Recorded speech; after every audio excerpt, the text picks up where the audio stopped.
कुछ लोग कुतर्क किया करते हैं, अरे सत्संग में जाने से क्या फायदा होता है। दुर्भाग्य की बात है कि आज तक किसी ने ये नहीं सवाल किया है कि ताश खेलने से क्या फायदा होता है। आज तक किसी ने ये सवाल नहीं किया कि चौराहे पर पान की दुकान पर खड़े होकर के गप्पे लड़ाने से क्या फायदा होता है। आज तक किसी ने यह किसी से सवाल नहीं किया है कि सिगरेट पीने से क्या फायदा होता है। आज तक किसी ने किसी से यह सवाल नहीं किया है कि नशा दुर्व्यसन करने से क्या फायदा होता है। आज तक किसी ने किसी से यह सवाल नहीं किया है कि सिनेमा देखने से क्या फायदा होता है। लेकिन जब सत्संग की बात आती है तो लोग पूछते क्या सत्संग सुनने से क्या फायदा होता है, भक्ति करने से क्या फायदा होता है, गुरु के पास जाने से क्या फायदा होता है। जिसमें फायदा ही नहीं बल्कि जिसके बदौलत आपके आत्मिक यात्रा का आधार टिका हुआ है, उसके बारे में आप सवाल करते हो। और जिससे आपको कुछ भी लाभ नहीं होने वाला है उसमें बड़ी दिलचस्पी लेकर के मस्ती से वह कार्य करते हो, तो भंवरा तो भूला हुआ है ही ना। जिन चीजों से लाभ नहीं उसमें लाभ खोज रहे हैं, और जिन चीज से जीवन का सारा लाभ जुड़ा हुआ है।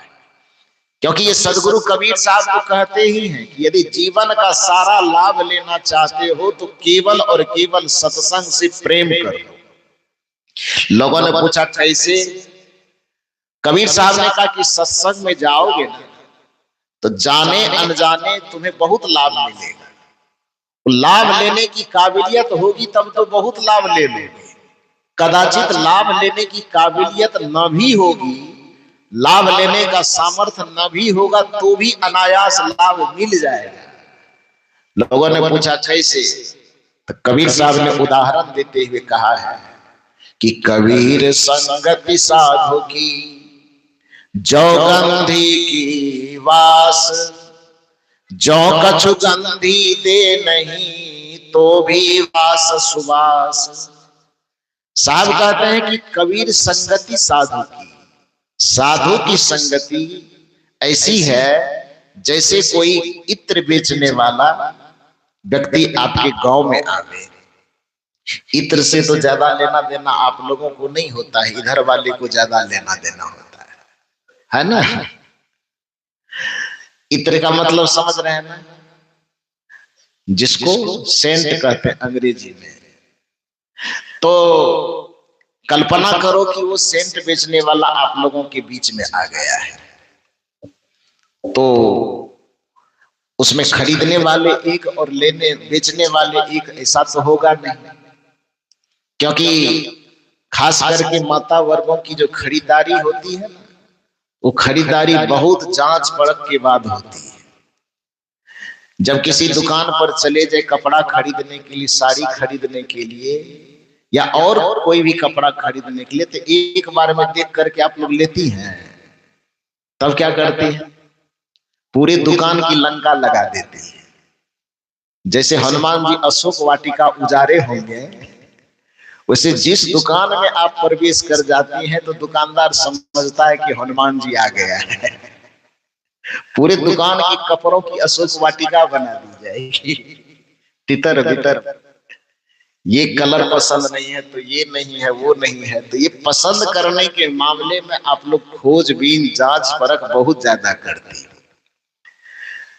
कोई इत्र बेचने वाला यदि आपके गांव में आ जाए तो भले ही खरीदना एक व्यक्ति को होगा, एक माता बहन कोई खरीदेगी, लेकिन स्वाभाविक है कि उसको देखने वालों की संख्या 10, 5, 20, 25 की संख्या में हो जाएगी। होती है कि नहीं होती है? देखो कबीर साहब का दिमाग कितना तार्किक है। व्यवहार में घटने वाली एक एक छोटी सी छोटी घटनाओं को भी अपने दर्शन का विषय कैसे बना देते हैं। यही काबिलियत तो सदगुरु कबीर साहब को महान वैज्ञानिक बनाता है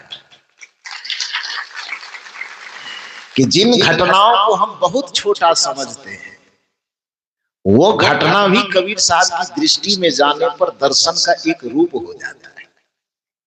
जब मैं विश्वविद्यालय में इंटरव्यू देने के लिए गया था तो मुझसे ये सवाल किया गया था कि कबीर साहब की वाणी भाषा में तो एक रसता है नहीं, एक रूपता है नहीं, तो आप उनके वाणी को दर्शन कैसे कहेंगे?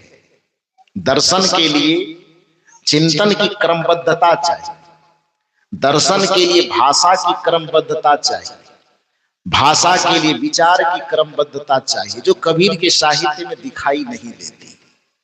तो फिर आप कबीर साहब के विचारों को दार्शनिक विचार बता रहे हैं, तो कैसे बता रहे हैं?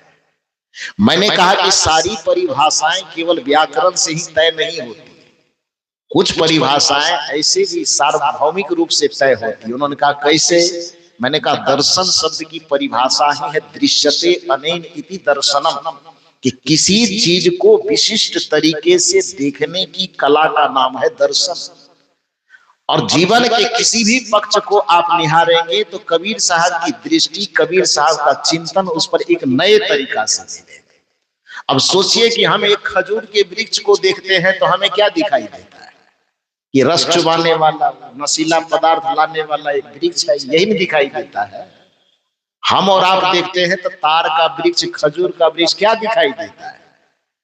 कि एक वो नशीला पदार्थ चुबाने वाला, पेय पदार्थ वाला वृक्ष है, इससे ज्यादा हमें वो कुछ नहीं दिखाई देता। लेकिन कबीर साहब को दार्शनिक क्यों ना कहा जाए कि जिस वृक्ष को हम देख करके केवल उसे नशीला पदार्थ चुबाने वाला एक वृक्ष मानते हैं, कबीर साहब की दृष्टि उस पर जाती है तो कबीर साहब उसे दर्शन का विषय बनाते हुए कहते हैं, बड़ा हुआ तो क्या हुआ जैसे पेड़ खजूर, पंथी को छाया नहीं फल लागे यति दूर। हम देख रहे हैं तो हमें केवल वो खजूर का रस चुबाने वाला एक वृक्ष दिखाई दे रहा है, और कबीर साहब उसे देख रहे हैं तो उसको वेद को समकक्ष खड़ा करने वाला एक मंत्र तैयार कर रहे हैं। ये हमारी दृष्टि में और कबीर साहब की दृष्टि में फर्क है ना।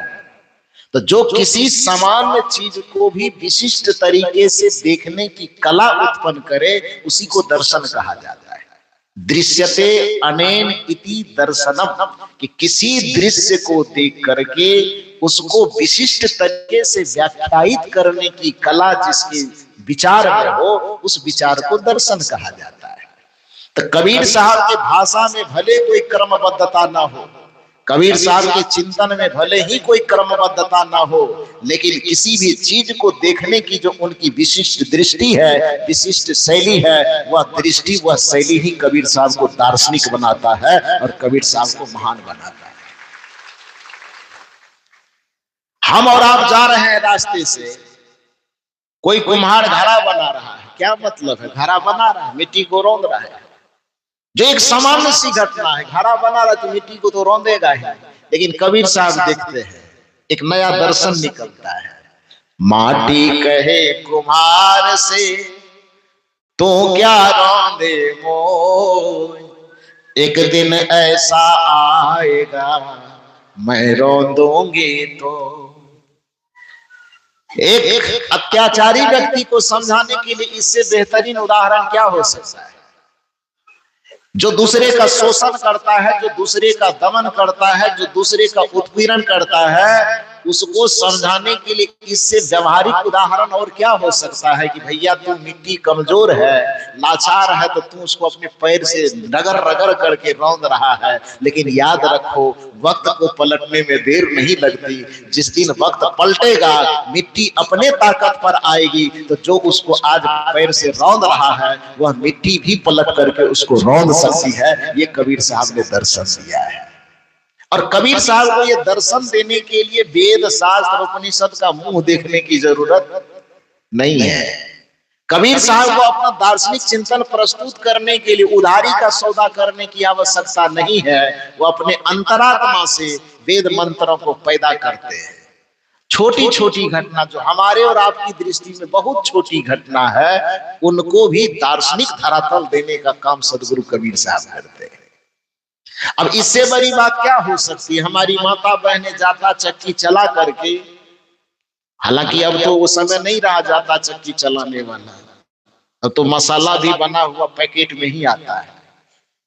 उस सीला पाटी की भी अब जरूरत नहीं है।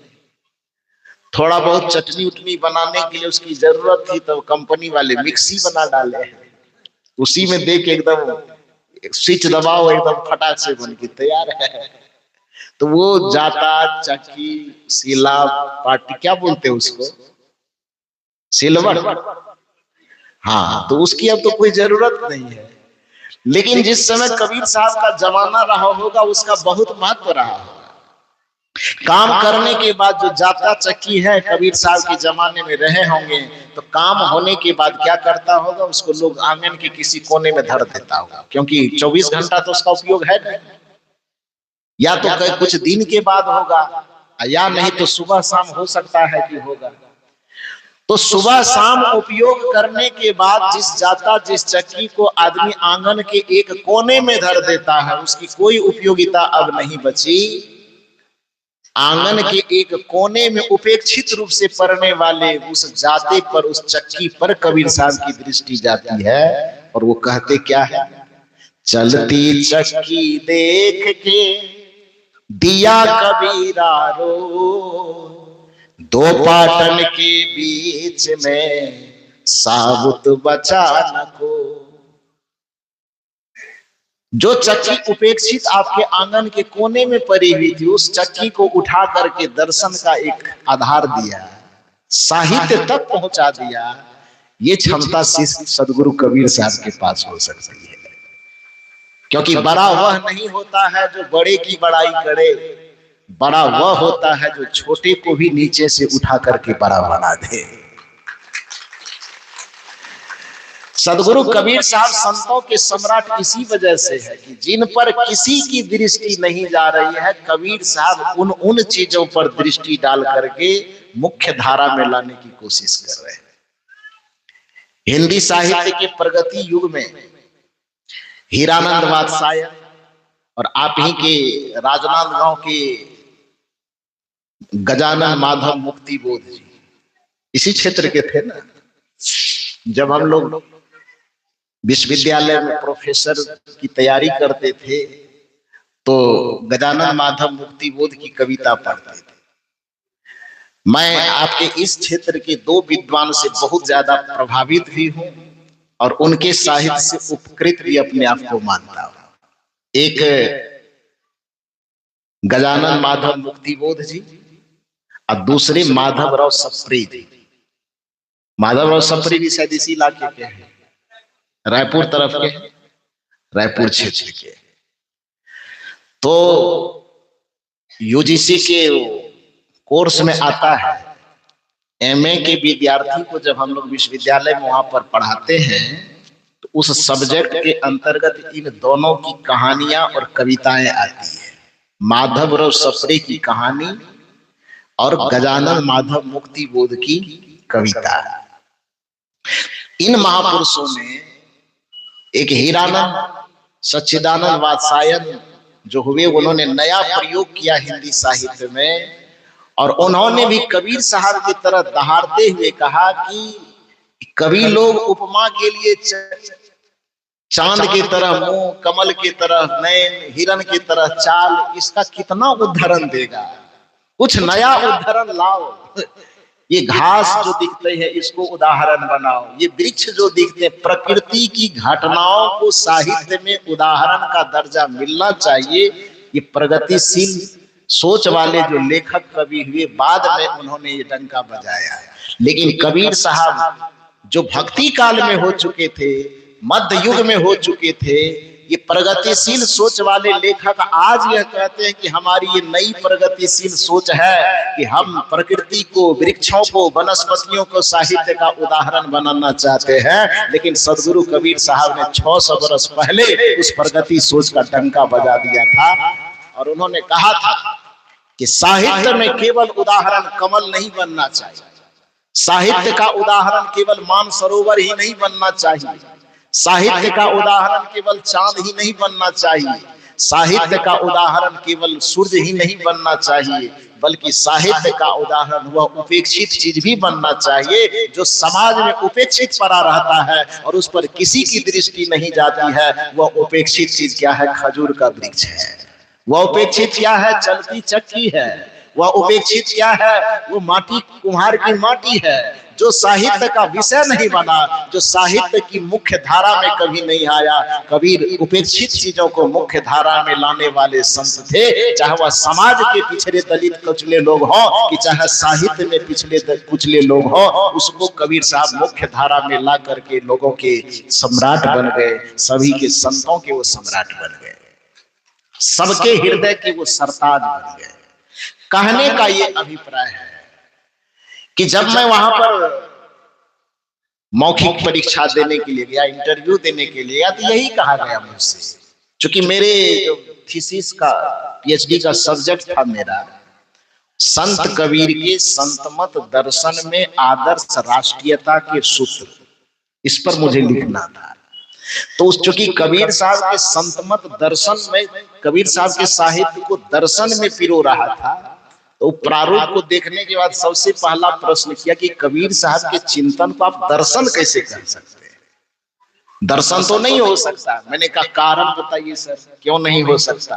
तो कारण उन्होंने यही बताया कि दर्शन के लिए दर्शन चिंतन की क्रमबद्धता चाहिए, जो न तो कबीर साहब की भाषा में दिखती है, न कबीर साहब के भाव में दिखते हैं, न कबीर साहब के चिंतन में दिखता है। इसलिए उनके वाणी दर्शन नहीं हो सकते, इसलिए सब्जेक्ट को चेंज कीजिए। मैंने कहा मैं पीएचडी न करूं ये मुझे मंजूर है, लेकिन मैं सब्जेक्ट चेंज नहीं करूंगा। उन्होंने कहा क्यों नहीं करेंगे? तो मैंने वही कारण बताया कि आपके दृष्टि में दर्शन की वो परिभाषा हो सकती है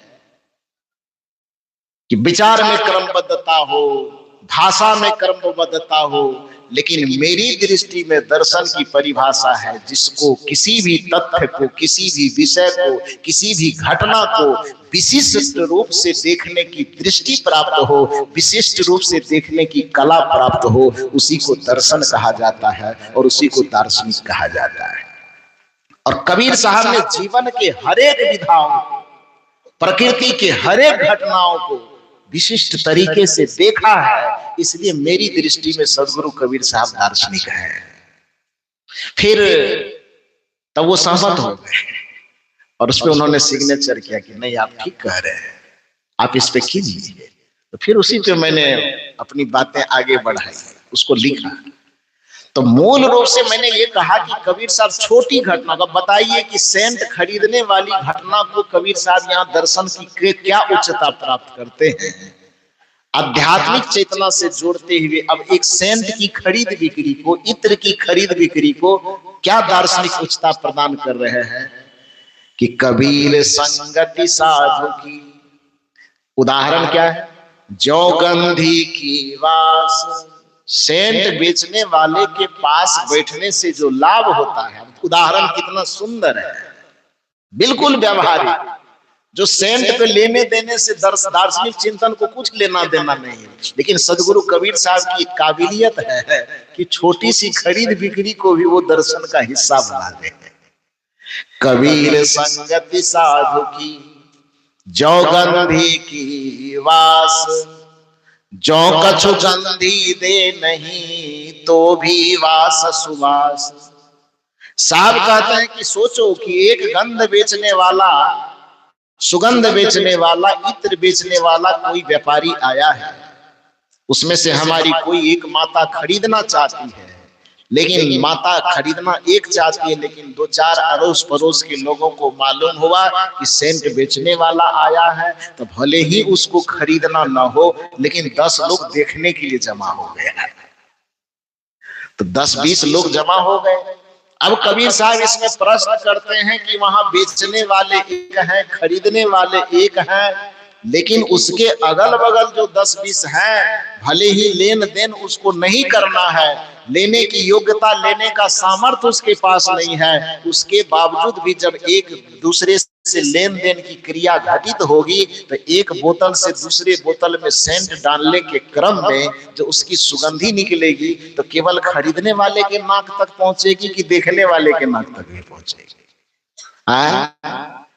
बताओ जोर से। केवल खरीदने वाले नहीं, हमारा बिहार में तो वैसे गांव में भी चला जाता है। छत्तीसगढ़ का क्या मामला है? यदि यहाँ पर कोई पर्दा रहता हो कि केवल खरीदने वाले के नाक तक जाएगा ऐसी व्यवस्था है तो बताओ, नहीं है ना।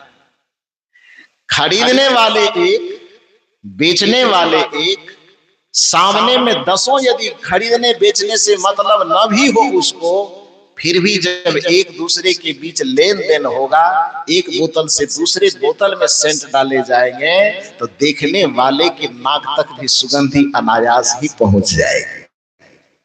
कबीर साहब वह उदाहरण दे करके साधु की संगति की तुलना करते हैं कि जैसे इत्र बेचने वाले और खरीदने वाले, काम तो दो के बीच में हो रहा है, लेकिन लेने जो देखने वाले लोग हैं अनायास ही उस सुगंध से लाभ ले लेते हैं, उसके नाक तक सुगंध चली जाती है। ठीक उसी प्रकार से जब कहीं संत आवे, कहीं गुरु का आगमन हो, तो हमारे हृदय में श्रद्धा की पूंजी हो कि न हो, भाव की पूंजी हो कि न हो, हम साधु से कुछ लेने के लायक न भी हो, फिर भी हमें सत्संग में जाकर के बैठना चाहिए, ताकि साधु के चरित्र से, साधु के संस्कार से, साधु की तपस्या से जो संस्कार की आभा और सुगंधी निकलेगी वह हमारे जीवन को परम पवित्र बना देगी और परम आनंद से सराबोर कर देगी। ये सदगुरु कबीर साहब कहते हैं कि संगत कीजिए साधु की। कबीर की संगति, साधु की संगति क्यों करें? तो साहब कहते जो गंधी की वास, जैसे सुगंध बेचने वाले के समीप में बैठना भी लाभकारी होता है, उसी तरह से साधना संपन्न चरित्र के सामने बैठना लाभकारी होता है। संस्कार संपन्न चरित्र के सामने बैठना भी लाभकारी होता है। ज्ञान संपन्न चरित्र के सामने बैठने पर भी लाभकारी होता है। इसलिए जाकर के साधु की संगति में बैठो। फिर लोगों ने पूछा कि साधु की संगति में बैठने से कुछ लाभ है? कबीर साहब ने कहा कि लाभ की बात करते हो, मैं तो लिख देता हूं, संतन के संग लाग रे तेरी अच्छी बनेगी।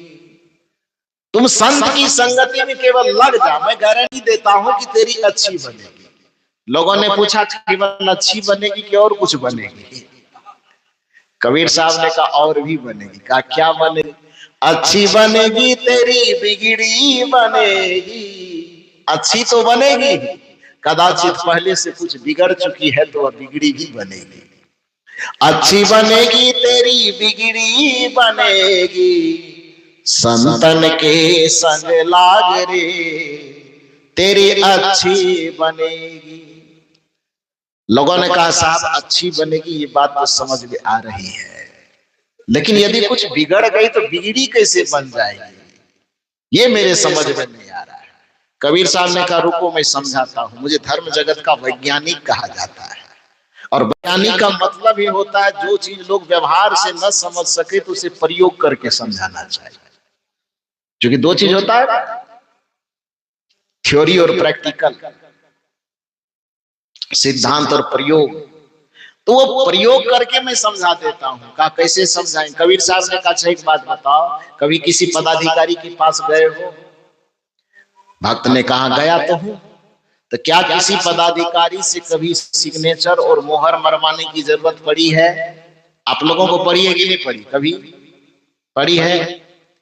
जब किसी भी पदाधिकारी के पास आप मोहर मरवाने गए हैं तो सवाल आपसे यह है कि आपने जो मोहर मरवाया तो आपने कभी देखने की कोशिश की कि उस मोहर पर जो लिखे हुए अक्षर होते हैं वो उल्टा होता है कि सीधा होता है?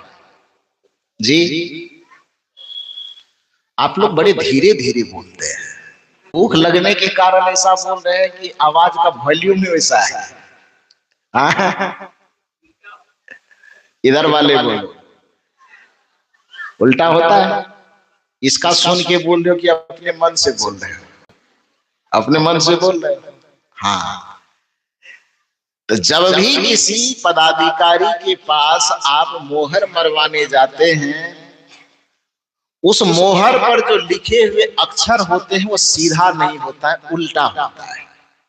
लेकिन उस मोहर को जैसे ही हम इंक से लगा करके सादा कागज तक पहुंचाते हैं तो सादा कागज का संपर्क करने के बाद वो अक्षर उल्टा ही रह जाता है कि सीधा हो जाता है? सीधा हो जाता है।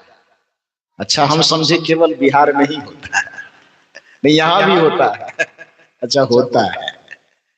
तो जिस मोहर के सारे अक्षर स्वाभाविक रूप से उल्टे होते हैं, वो मोहर जब कागज के संपर्क में जाता है तो सारा का सारा अक्षर क्या हो जाता है? सीधा हो जाता है।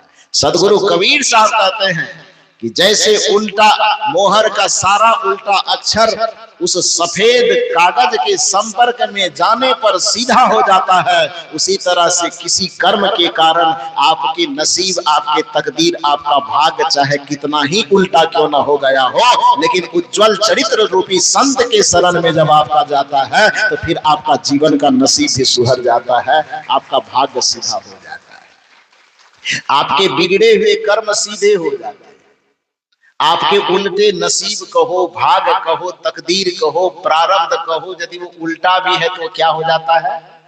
सीधा हो जाता है। इसको एक उदाहरण से मैं समझा रहा हूं, सुनिए। क्योंकि गुरु को अध्यात्म जगत का वकील कहा जाता है। गुरु को अध्यात्म जगत का क्या कहा जाता है? वकील। वकील का काम क्या होता है? यदि कोई आदमी कोई झंझट मुकदमा में फंसे, जेल होने की नौबत आ जाए, तो वकील क्या करते हैं? जज से बहसबाजी करके और उसको दोष से मुक्त करवाने की कोशिश करते हैं ना। तो गुरु को अध्यात्म जगत का वकील क्यों कहा जाता है? क्योंकि हम और आप भी कर्म के मुकदमा में फंसे हुए है ना। जज यहाँ मान लो जिसको माया कह रहे हो, जिसको काल कह रहे हो, ये संसार को जेल ही तो कहा जाता है। भवसागर का मतलब जेल ही तो है, भवबंधन का मतलब जेल ही तो है, आवागमन के चक्र का मतलब जेल ही तो है, लाख 84 में भटकना ये जेल ही तो है। उस लाख 84 के जेल में जो हम आने जाने वाले हैं, ये सदगुरु रूपी वकील जब आते हैं तो अपने ज्ञान, तर्क से, विचार से, संस्कार से, स्वभाव से हमको इतना निपुण बना देते हैं कि हम इस आवागमन के फंदे से, आवागमन के जेल से सदा सदा के लिए मुक्त हो जाते हैं और भवसागर को पार हो जाते हैं। इसलिए सदगुरु को अध्यात्म जगत का वकील कहा जाता है।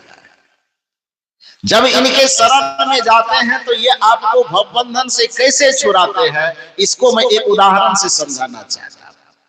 कहा जाता है कि सदगुरु कबीर जिस जमाने में थे, उस जमाने में एक ऋषि तपस्या कर रहे थे। उस ऋषि का नाम लोग दुर्वासा ऋषि बताते हैं।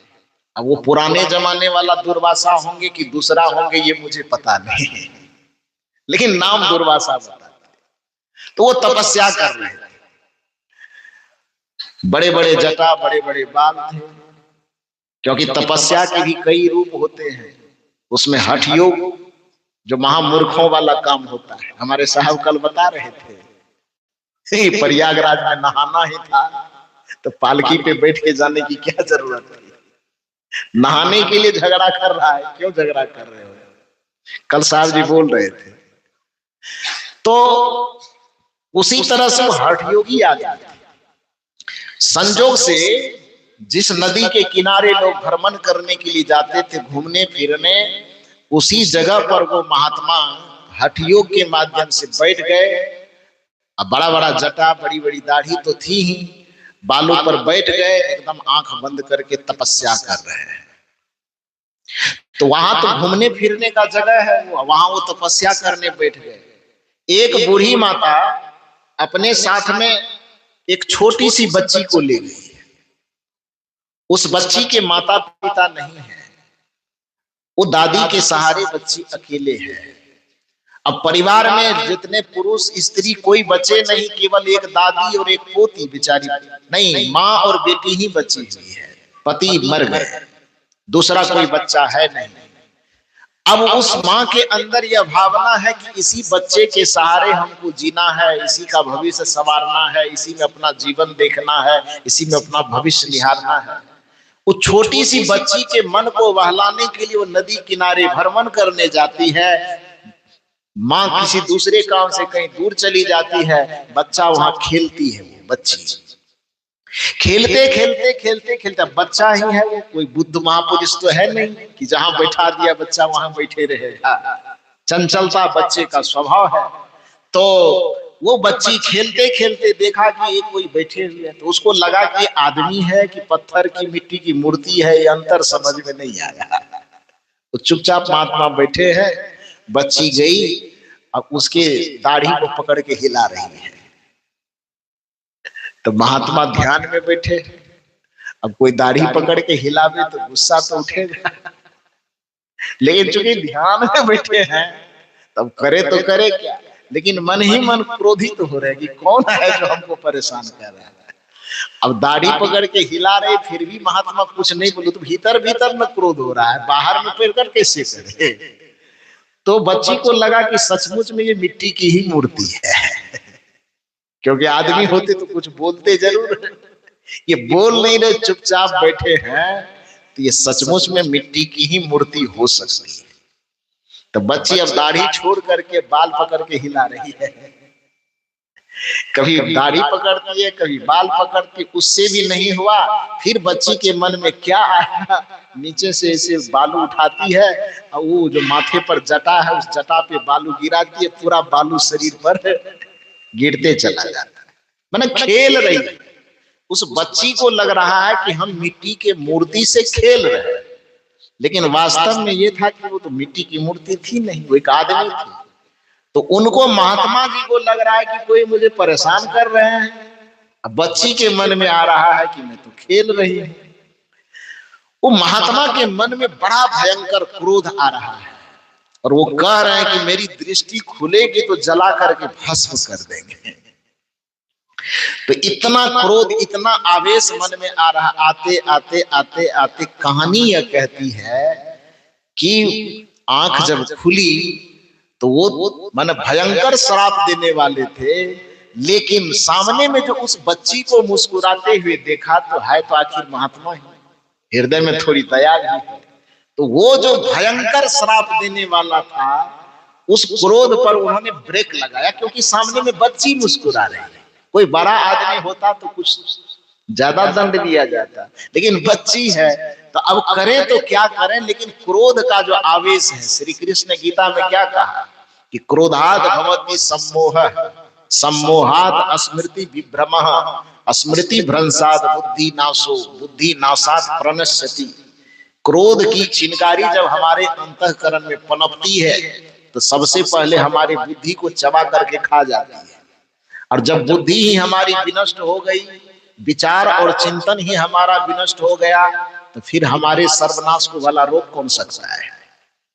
इसलिए क्रोध अग्नि के समान है, जैसे अग्नि के अंदर कुछ भी डालो तो वो जल करके भस्म हो जाता है, उसी प्रकार से क्रोधाग्नि के सम्मुख हमारे बुद्धि, विवेक, विचार जो कुछ भी आते हैं तत्काल उसको जला करके खाक करता चला जाता है।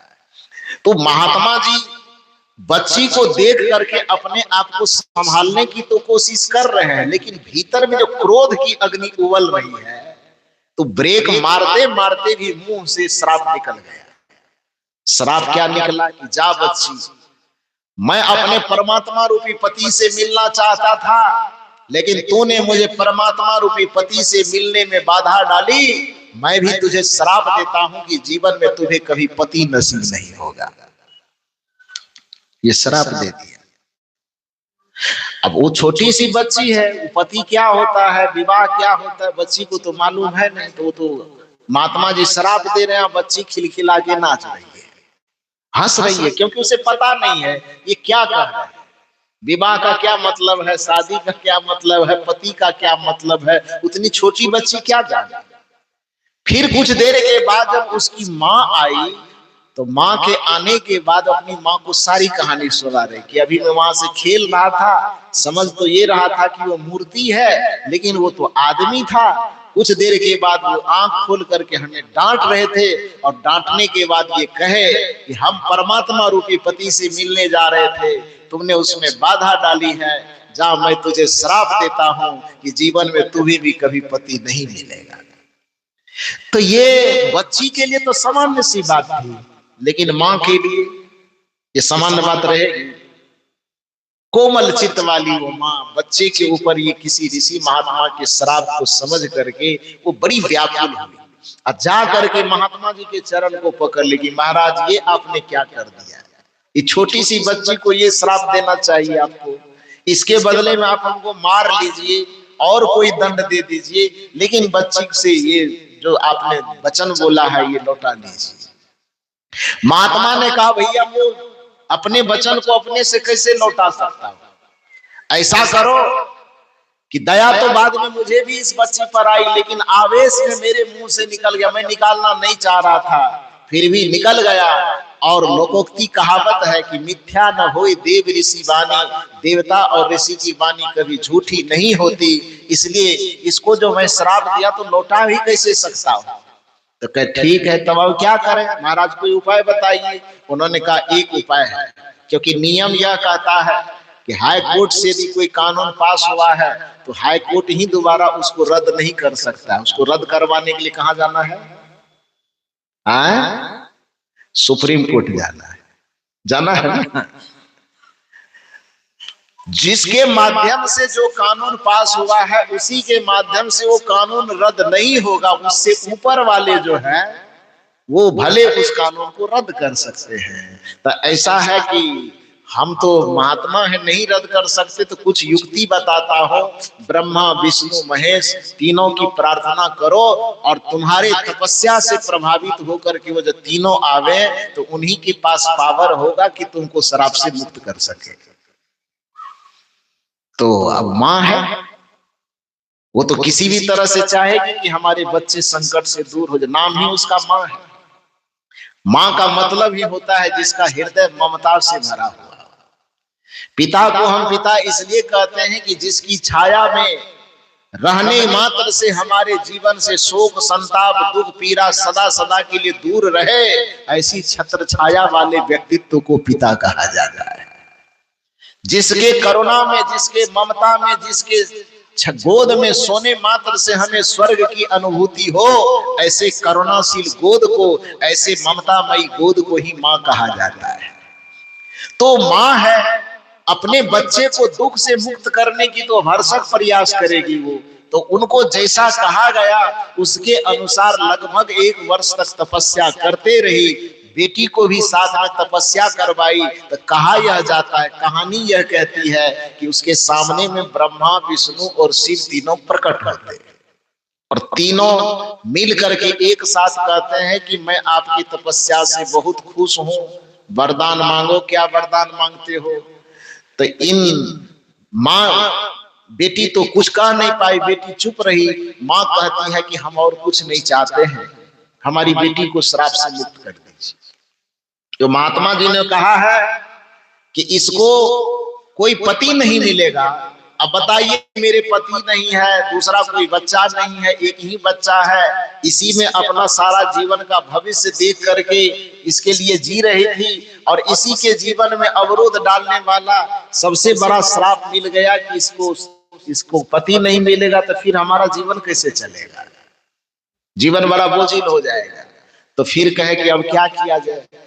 शिव शंकर जी ने कहा कि देखो, महात्माओं की वाणी को काटने का सामर्थ्य मेरे पास नहीं, इसके अलावा तुम दूसरा कोई, तुम्हारी तपस्या से मैं प्रसन्न हूं, इसके अलावा यदि तुम दूसरा कोई वरदान मांगना चाहती हो तो मांग लो, मैं देने के लिए 1 के बदले 5 वरदान दे दूं। लेकिन उस ऋषि के श्राप से तुम मुक्त होने की जो बात मुझसे कर रही हो, ये सामर्थ्य मुझ में नहीं है, हम नहीं कर पाएंगे। दूसरा कोई वरदान मांगो, दे देते हैं। अब सुप्रीम कोर्ट कहा जाने के लिए वहां भी अपील दायर करने के साथ ही रद्द हो रहा है। तो अब क्या होगा? तो मुश्किल हो जाएगी। वो बेचारी रो रही है, छाती पीट पीट करके। ब्रह्मा विष्णु शिव वहां से गायब हो गए। इतनी बात कहा, उसको छाती पीटते रोते रोते कुछ देर बीता होगा कि संजोग से कहानी यह कहती है कि उसी रास्ते से सदगुरु कबीर साहब अपना कमंडल लिए आ रहे थे। मन लागो मेरो यार फकीरी में, फकीरी में, फकीरी में, फकीरी में, फकीरी में, मन लागो मेरो यार फकीरी में। जो सुख पायो राम भजन में जो सुख पायो, राम भजन में सो सुख नाही अमीरी में, मन लागो मेरो यार फकीरी में, मन लागो मेरो यार फकीरी में। बड़ी मस्त चाल के साथ कबीर साहब गुनगुनाते हुए उधर से आ रहे थे। हमन है इश्क मस्ताना, हमन को होशियारी क्या, रहे आजाद या जग में हमें दुनिया से यारी क्या, खलक सब नाम अपने को दर दर सर पटकता है, हमारा यार है हमें हमन को इंतजारी क्या, हमन है इश्क मस्ताना हमन को होशियारी क्या, रहे आजाद या जग में हमें दुनिया से यारी क्या। जो बिछड़े हैं प्यारे से भटकते दर बदर फिरते, हमारा यार है हमें हमन को इंतजारी क्या, हमन है इश्क मस्ताना हमन को होशियारी क्या, रहे आजाद या जग में हमें दुनिया से यारी क्या। बड़े फक्काराना अंदाज में कबीर साहब एकदम गीत गाते गाते आ रहे थे। जैसे ही कबीर साहब अपनी संत मंडली के साथ उस बूढ़ी माता के सामने पहुंचे जो छाती पीट के रो रही थी, तो दौड़ करके कबीर साहब के चरण को पकड़ लेती। और जब सदगुरु कबीर साहब के चरण को पकड़ी, सदगुरु कबीर साहब चूंकि संत हृदय थे, और संत हृदय की पहचान ही क्या है कि पर दुख द्रवहि सो संत पुनीता, जो दूसरे के दुखों को देख करके द्रवित हो जाए, जो दूसरे की पीड़ा को देख करके उसकी पीड़ा को दूर करने का भरसक प्रयास करे, उसी को संत कहा जाता है। तो कबीर साहब जब देखे कि ये बूढ़ी माता रो रही है, उस माँ को रोते देख करके बगल में वो छोटी बच्ची भी रो रही है, तो फिर कबीर साहब पूछते हैं, बेटी क्या हुआ, क्यों रोती हो? तो जितनी कहानी थी शुरू से लेके अंत तक वो बताई कि अंतिम समाधान तो सोची कि भगवान आएंगे तो वो ठीक कर देंगे, लेकिन वो भी कहे कि भैया मैं इसका महात्मा के श्राप से मुक्ति नहीं दिला पाऊंगा, दूसरा कोई वरदान मांगना हो तो मांग लो, ये वरदान मैं तुम्हें नहीं दे सकता। कबीर साहब ने कहा ऐसा कहा? हाँ। कहा कितना दिन तपस्या किए थे? कहा 1 वर्ष। तुम्हारे तपस्या से प्रसन्न थे कि नहीं? कहा हाँ प्रसन्न तो थे, वो तो यही कहे कैसा करो कि एक बार और आह्वान करो, मैं यहाँ खड़ा हूं, मेरे सामने में बुला। लेकिन ध्यान यह रखना है कि तुमको अपने से कुछ नहीं कहना, जब भी तुमसे कुछ पूछे वो तीनों मिल करके तो कह देना कि अब हम कुछ नहीं बोलेंगे, मेरा वकील साहब आ गया है। कबीर साहब क्या कहे कि मैं वकील हूं, बता देना कि अब मुझे कोई बयान नहीं देना है, वकील साहब से सारा बयान लीजिए। तो फिर सदगुरु कबीर साहब के कहने पर कहा यह जाता है कि फिर वो अपना तपस्या किए, फिर वो मंत्र वगैरह कुछ जपे, और कहा यह जाता है कि तीनों देव पुनः प्रकट हुए। और उन्होंने कहा कि अभी तो मैं यहाँ से गया ही, तो फिर दोबारा क्यों बुलाए मुझे? उन्होंने कहा इसलिए बुलाई हूं कि उस समय मेरे पास वकील नहीं था, अभी वकील साहब आ गए।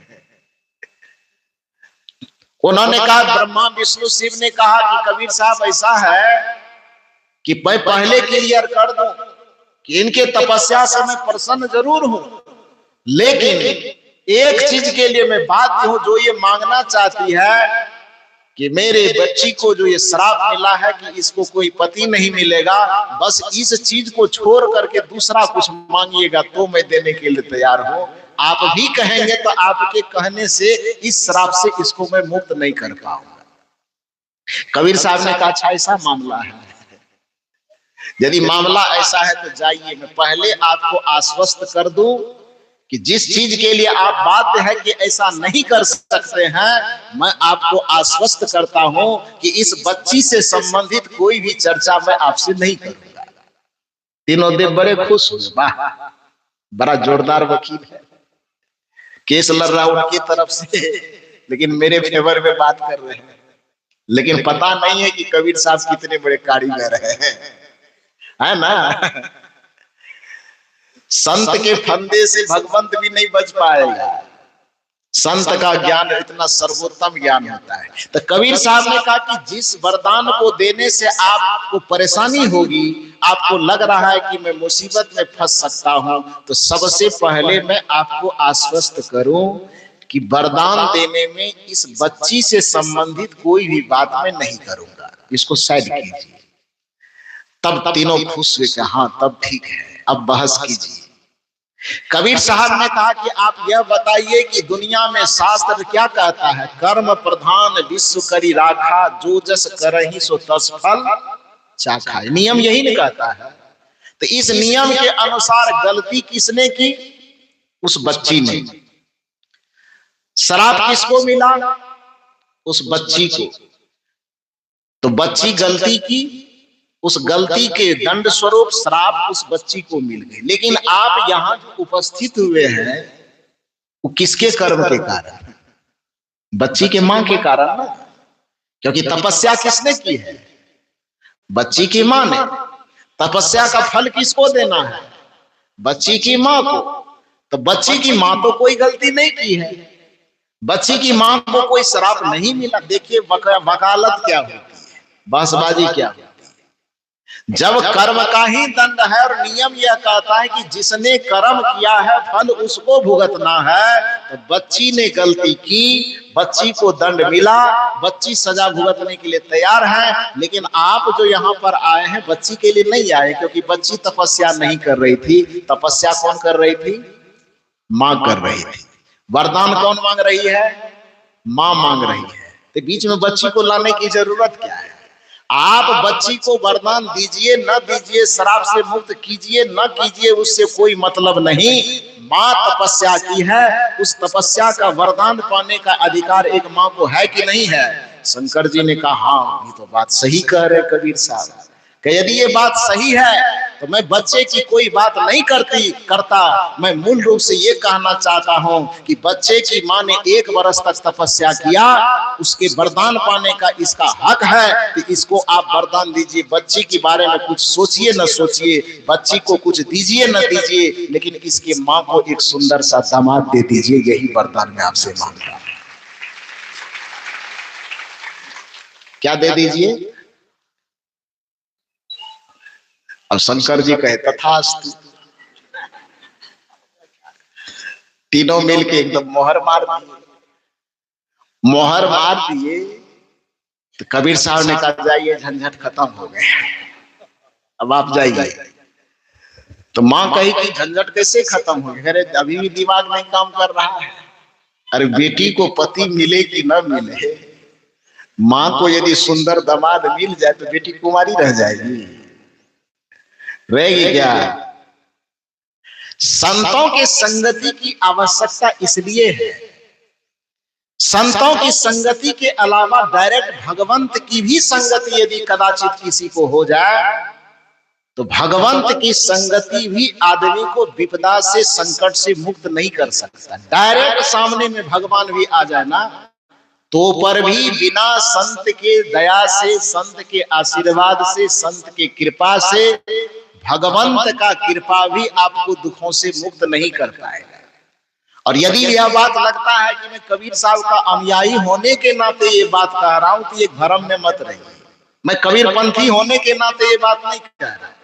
हमारे पूज्य श्री अचल साहब जी बार बार कह रहे हैं कि मैं रामायण कथा बड़ा बढ़िया कहता हूं। ना ना ना साहब की तो उदारता है, कह देते हैं।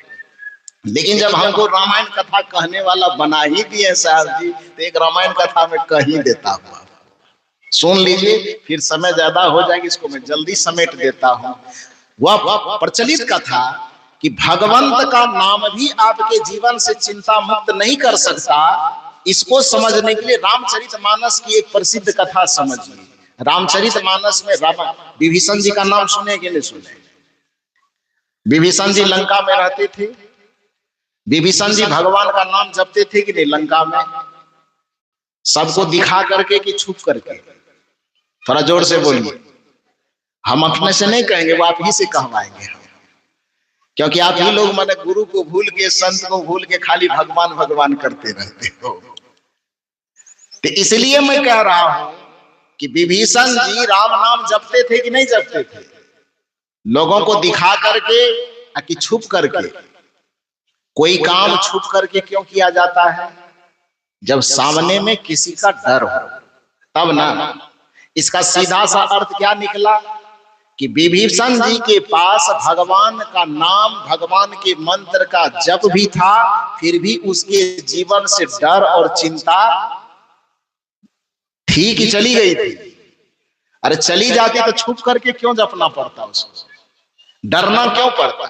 तो भगवान का नाम पास में था, भगवान का जप था, भगवान का सुमिरन भजन दिन रात करता था, उसके बावजूद भी उसके जीवन से चिंता नहीं गई, डर नहीं गया, परेशानी नहीं गई, उलझन नहीं गई, सब चीज उनके जीवन में व्याप्त था ना।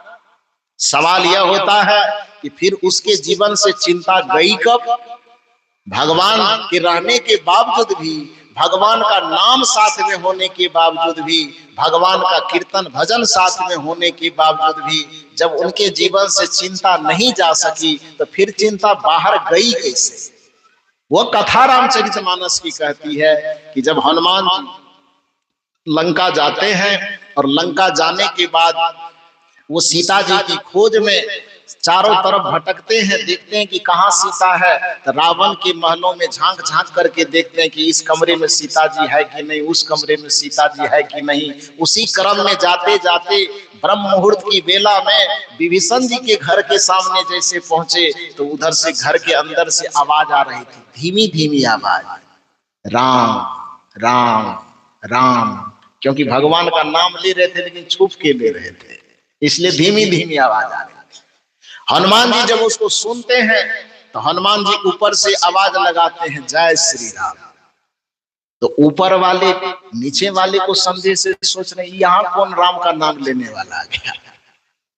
नीचे वाले ऊपर की बात सुन के अचंभित है, ऊपर वाले नीचे वाले की बात सुन के अचंभित है, दोनों आश्चर्य में।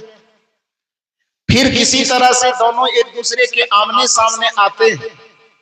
जब दोनों आमने सामने आया तो रामचरितमानस से एक बात स्पष्ट करिए आप। हालांकि कुछ लोग हनुमान जी को देवी और देवता की कैटेगरी में रखते हैं, लेकिन असल बात यह है कि देवी देवता की बिरादरी के हनुमान जी नहीं है, हनुमान जी हम लोगों के बिरादरी का आदमी है।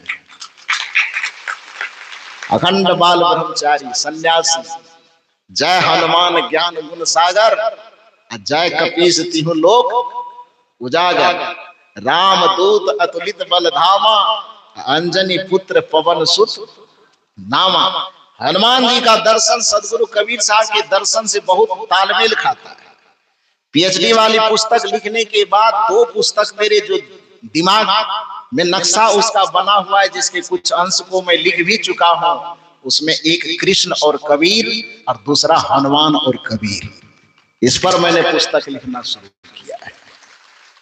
वह दर्शन क्या है? क्योंकि हनुमान का दर्शन सदगुरु कबीर साहब के दर्शन से इसलिए तालमेल खाता है कि हनुमान जी गुरु के उपासक हैं। वो कहते हैं कि जय हम ये जो श्री गुरु चरण सरोज रज निज मन मुकुर सुधार, बरनौ रघु विमल जसु जो दायक फलचार। तो भक्ति की शुरुआत वो भगवान के मंदिर से करने के लिए नहीं कहते, बल्कि श्री गुरु चरण सरोज रज निज मन मुकुर सुधार। भक्ति की शुरुआत कहां से करने कहते हैं? श्री गुरु चरण सरोज रज, डायरेक्ट मंदिर से नहीं, गुरुदेव के चरण के पास। कबीर साहब यही तो कह रहे हैं कि गुरु गोविंद दो खरे काको लागो पाए, अब बलिहारी गुरु आपने गोविंद दियो बताए। ये कदाचित तुम्हारे सामने में भगवान और गुरु दोनों खड़े हो जाए तो तुम्हारा मस्तक पहले कहां झुकना चाहिए? कबीर साहब क्या कह रहे हैं, कहां झुकना चाहिए? गुरु के सामने। हनुमान जी कह रहे हैं कि तुम्हारे सामने रघुवर और गुरुवर दोनों खड़ा हो तो किसके सामने माथा पहले झुकाओ? श्री गुरु चरण सरोज रज निज मन मुकुर सुधार। जब गुरु जी से माथा उठा झुका के सब काम निपट जाए तब बरनौ रघुवर विमल जसु, तो गुरु पहले और रघुवर बाद में। और कबीर साहब कहते गुरु पहले और गोविंद बाद में। ये दोनों दर्शन मेल खा रहा है कि अलग अलग हो रहा है? जी हो रहा है ना। कबीर साहब पुरुषार्थवादी सिद्धांत देते हैं कि करो बहिया बल आपनी छार बिरानी आस, जाके आंगन नदी बहे सो क्यों मरे प्यास। हनुमान जी से पूछा गया इस मामला में आप क्या कहना चाहते हैं? हनुमान जी ने कहा आपन तेज संहारो आपे, तीनों लोक हांकते कांपे। पुरुषार्थवाद का इससे बड़ा उदाहरण क्या हो सकता है? आपन तेज संहारो, किसके भरोसे? ऊपर वाला के भरोसे। कि आपन तेज संहारो दुर्गा जी के भरोसे, कि काली जी के भरोसे, कि भोले बाबा के भरोसे, किसके भरोसे? ये हनुमान जी का दर्शन कह रहा है। जैसे कबीर साहब कह रहे करो बहिया बल आपनी, अपने बाहुबल का भरोसा आपनी यानी आप खुद करो। और हनुमान जी का दर्शन कह रहा है कि आपन तेज संहारो आपे। ये दोनों बात एक जैसी लग रही कि अलग अलग लग रही? करो बहिया बल आपनी, आपन तेज संहारो आपे। परिणाम क्या होगा? जो अपने तेज को, अपनी शक्ति को, अपने मन को, अपने इंद्रियों को संभाल करके रखने में सफल हो जाएगा, हनुमान जी कहते हैं कि उसके इशारे मात्र से तीनों लोक कांपने लगेगा। मतलब कि उनके मन के अंदर जो भी आकांक्षा होगी अपने पुरुषार्थ से वह प्राप्त कर सकता है। यह हनुमान जी का चिंतन और दर्शन कहता है। तो कबीर साहब कहते हैं जिसको अपने बाहुबल का भरोसा हो दुनिया में कोई भी सफलता हासिल कर सकता है। और हनुमान जी कहते हैं कि जो अपने तेज को, अपनी शक्ति को, अपने मन को, अपने इंद्रियों को अपने से संभाल सकता है वह दुनिया की कोई भी सफलता हासिल कर सकता है। कबीर साहब कहते हैं बिना गुरु की कृपा प्राप्त किए आदमी के जीवन का कल्याण नहीं है। हनुमान जी कहते तुम मेरे भी मंदिर में आ जाओगे, चाहे 1.25 किलो लड्डू चढ़ा दो कि 1.25 कुंटल लड्डू चढ़ा दो, लेकिन अंततः जानो होगा क्या? जय जय जय हनुमान गोसाई। आगे आप बोल दीजिए, हम बोलेंगे तो हम उसको कहिएगा ये तो कबीर पंथी है तो बोलबे करेगा, तो इसलिए हम अपने से नहीं बोलेंगे। आगे आप बोलो जय जय जय हनुमान गोसाई।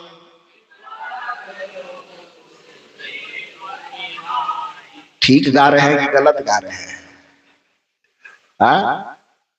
यदि ट्रैक आप लोगों का ठीक है तो फूल की डाली, दिया, अगरबत्ती लेके कितना देर गुरुदेव जी के पास गए हैं?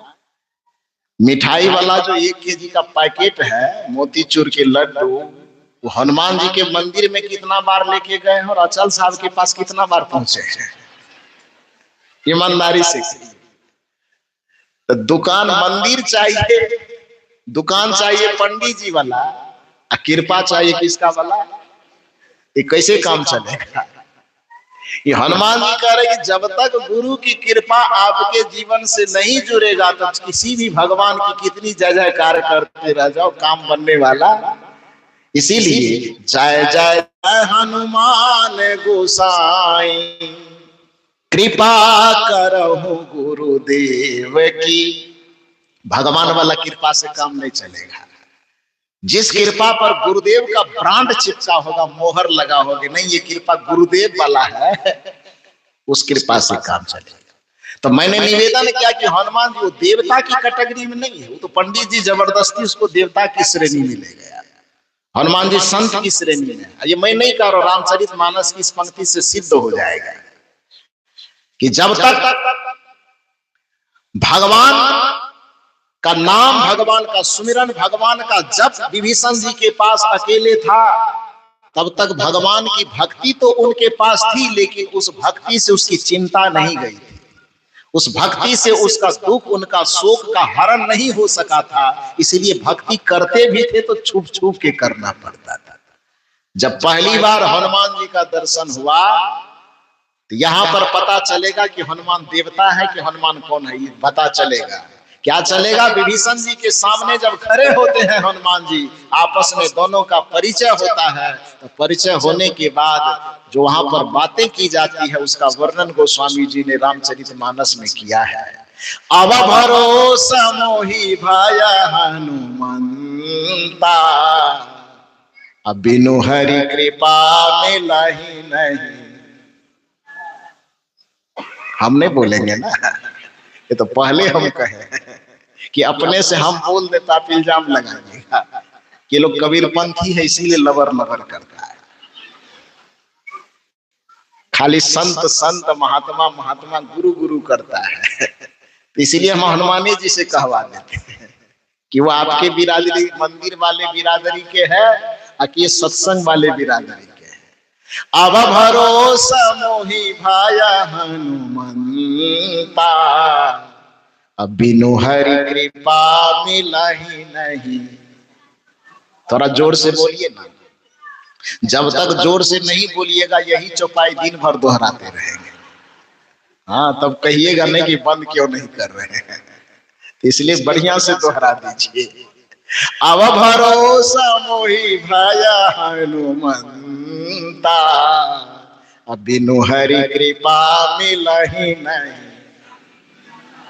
अब की बात ठीक हुआ।